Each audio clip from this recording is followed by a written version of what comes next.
मेरा क्वेश्चन है, निम्नलिखित का सभी अपवर्तक ज्ञात करें। सभी अपवर्तक का मतलब होता है गुणनखंड। तो हमारा पूछ रहा आज का क्वेश्चन है अपवर्तक ज्ञात करना, जो कि नंबर क्वेश्चन है 5 का। तो मेरा है 24 का अपवर्तक, तो लिखेंगे 24 का अपवर्तक।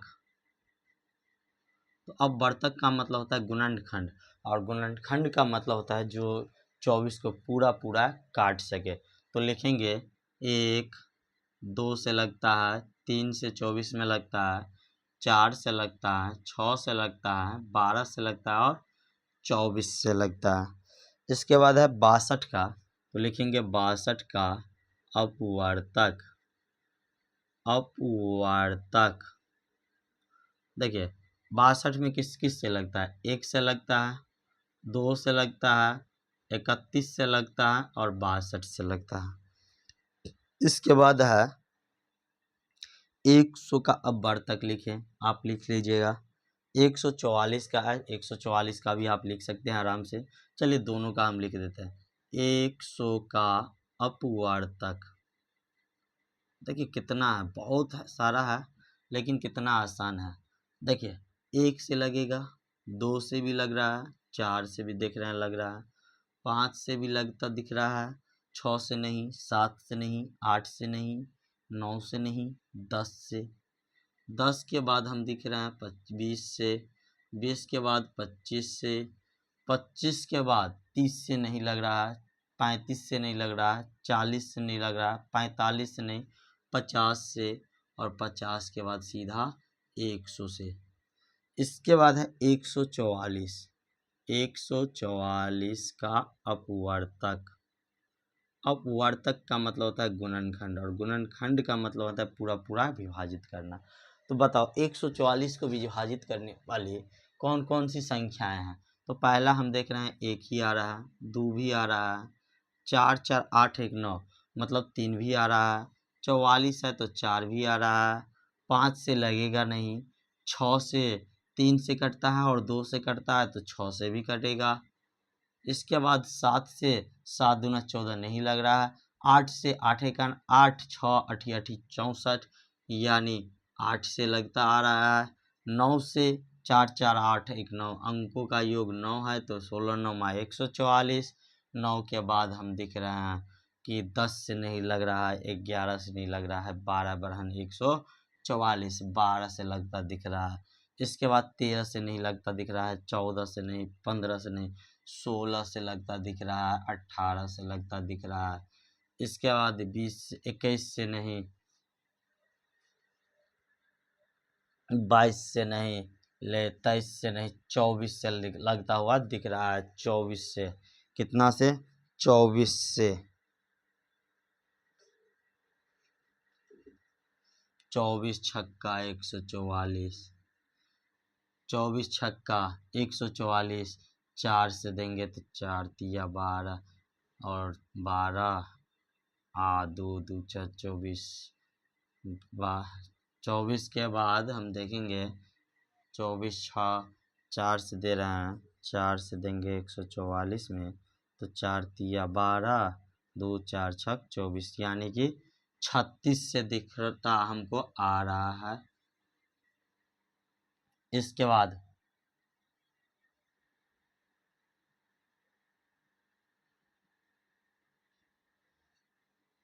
27 दूना 54, 27 तिया 81, 27 से हम देख लेते हैं एक बार, 27 से 2 यानी 27 से होगा 16, 16 9 144, 27 से नहीं लगेगा, कितना से लगेगा, 36 से। 36 के बाद लगेगा आपको 42,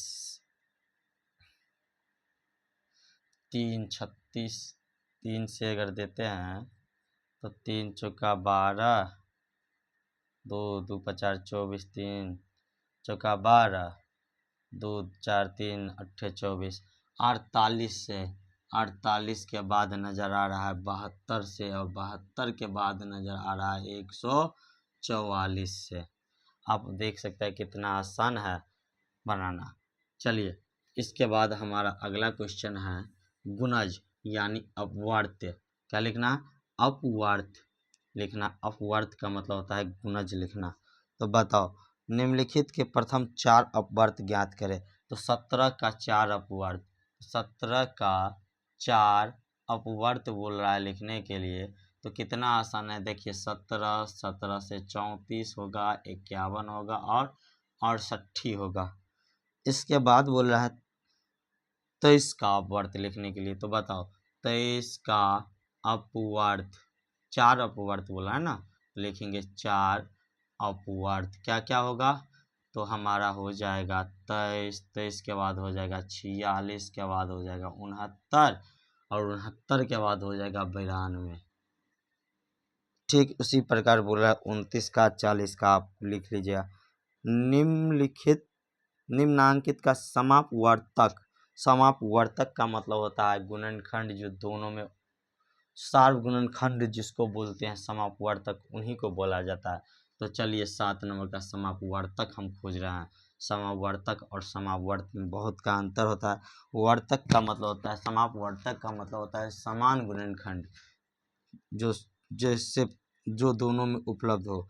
तो बताओ पहला है 16 और 24। 16 का गुणनखंड होगा 1, 2, 4, 8 और 16 और 24 का होगा 1, 2, 3, 4, 6, 8, 12 और 24। बतलाइए, हमको बोला है समापवर्तक। समापवर्तक, समापवर्तक मतलब दोनों में जो कॉमन हो। तो दोनों में क्या क्या कॉमन है? 1 है, 2 है, 4 है, 8 है। तो ये 1, 2, 4, 8 क्या हो जाएगा हमारा? समापवर्तक हो जाएगा।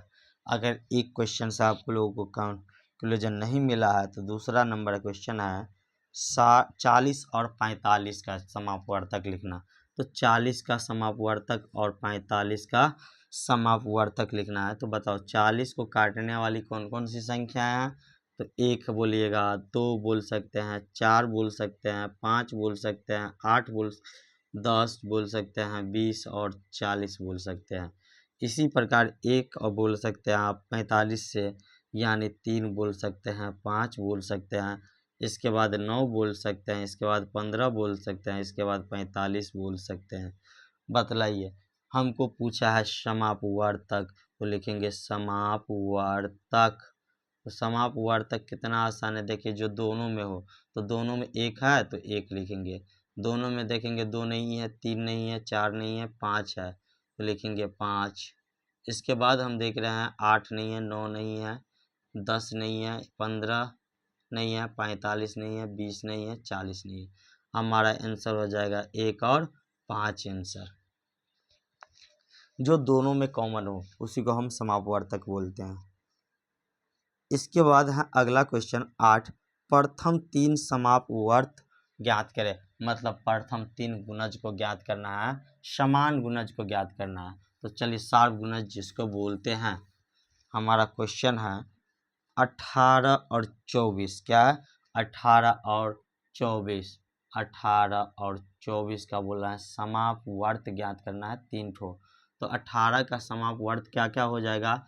लिखेंगे 18, 18 दूना 36, 18 तिया 54, 18 चौक 72, 18 पंचे 90, 18 छक्के 108, 18 ते 126, 18 अट्ठे 144, 18 नम्मा 162, 18 दाइन 180। आगे देखेंगे जरूरत होगी तो हम लिखेंगे। अगला है 24, 24 से 72, 72 से कितना हो जाएगा? 4 तिया 72, 24 दूना 48 ना होगा जी, 48 के बाद ना 72, 72 के बाद 96, 96 के बाद हो जाएगा 24 पंजा 120, 144, 144 के बाद हो जाएगा 144, 4 58, 168, 68 के बाद हो जाएगा 4 72, 92, 192 और 192 के बाद हो जाएगा 4 96, 20, 96 20 16 यानी 216। ठीक उसी प्रकार हम फिर 24 जोड़ेंगे तो 200, 40 और 264 आगे चलता जाएगा। हम देख रहे हैं, हमको क्या बोला, 3 को लेने के लिए, तो हम पहला देख रहे हैं 72, दूसरा देख रहे हैं 44 यानी 144, ठीक उसी प्रकार तीसरा होगा 7 या 21 यानी 216, यानी चलेगा हमारा 196 और 216 होगा, हाँ 16, 216, 198 हो जाएगा, 96 बोला गया, 216 आगे चला जाएगा। तो हमारा हो जाएगा अगला 216, तो हम लिखेंगे 18 और 24 का प्रथम 3 सार्वगुणज या नहीं तो सममावर्त कितना हो जाएगा, 72, 144 और 216 हमारा क्या हो जाएगा आंसर।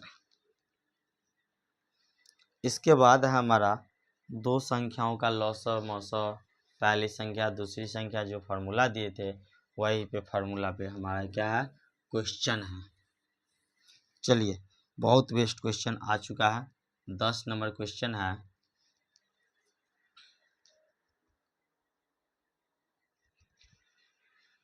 क्या क्वेश्चन है, दो संख्याओं का मौसव दिया हुआ है, दो संख्याओं का 79 यानी कि HCF जिसको बोलते हैं, HCF 79 बोल सकते हैं, HCF ऐसे लिखो ना, 10 नंबर HCF। बच्चे लोग ध्यान दो, मौसम भी लिख रहे हैं 79, हिंदी इंग्लिश दोनों लिख देते हैं, लॉस यानी LCM, लॉस कितना है 1989। इसके बाद बोला उनमें से एक संख्या 117 है, उनमें से एक संख्या यानी फर्स्ट नंबर 117, तो सेकेंड नंबर क्या हो जाएगा दूसरा संख्या। तो दूसरी संख्या क्या होगा, आप लोगों को एक ही फार्मूला दिए हैं, जैसे तो दूसरी संख्या का भी दिया है कि लौसा गुने मौसा बट्टा पहली संख्या, या कोई भी फार्मूला याद न रहे तो पहली संख्या गुने दूसरी संख्या बराबर लौसा गुने मौसा। तो आप फर्स्ट को हम फर्स्ट गुने सेकेंड लिख देते हैं, आप समझ जाइएगा पहली गुने दूसरी संख्या है, और LCM गुने HCF यानी कि लौसा गुने मौसा है। पहली संख्या कितना 117 गुने सेकेंड नंबर बराबर LCM कितना 1989 गुने HCF 79। तो हमारा सेकेंड नंबर क्या हो जाएगा 1989 गुना 79 बट्टा 117।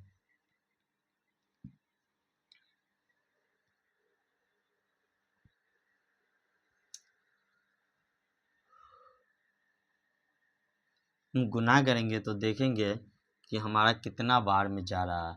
तो हम देखेंगे 13 से कटता है, तो 13 से हम 13 नौमा, तो हम देख रहे हैं 9 से ही काटो ना, 9 से 13 बार में 13 नौमा 117, 9 से ये भी कट रहा है, 9 दूना 18, 9 दूना 18 1, फिर 13 को 17 बार में काटेंगे तो हमारा होता है 221, 17 गुने 13, 13 सत्ते 91, 9 13 7 20, और 13 सत्ते 91, 9 13 9 22, 221, यानी 13 से काटेंगे तो 17 बार में।